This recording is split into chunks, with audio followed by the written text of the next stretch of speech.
ଜୟ ଜଗନ୍ନାଥ ସାଙ୍ଗମାନେ, ଆପଣମାନେ ତ ଜାଣିଛନ୍ତି ପଞ୍ଚୁକ ଆମର 3 ଦିନ ହେଲା ଆରମ୍ଭ ହେଇଗଲାଣି। ତ ଆଜି ସୋମବାର 1 ବାର, ତ ସେଥିପାଇଁ ଆମର ଅରୁଆ ରନ୍ଧା ହେଲା, ହବିଷ ଡାଲମା ହେଲା। ହବିଷ ଡାଲମା ପରେ ଆମେ ଚାଲିଲୁ ପାଣି ବୁଲିବା ପାଇଁ। ତ ଠାକୁର ଘରକୁ ଯାଇକିରି ପାଣି ବୁଲା ଲାଗି ଆମର ଯୋଗାଡ଼ ଲାଗିଗଲୁ। ଯୋଗାଡ଼ କରି ଆମର ପାଣି ବୁଲାରେ ଆରମ୍ଭ ହେଲା। ଆପଣମାନେ ଏମିତି ପାଣି ବୁଲନ୍ତି ନା କେମିତି ପାଣି ବୁଲାନ୍ତି? ଆପଣମାନେ ପ୍ଲିଜ୍ କମେଣ୍ଟ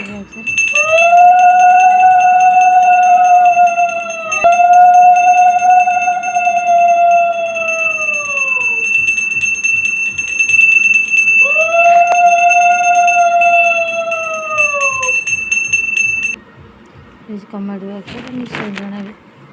ଆଉ ହଁ, ଯେଉଁମାନେ ସେୟାର ନ କରିଥାଏ ପ୍ଲିଜ୍ ସେୟାର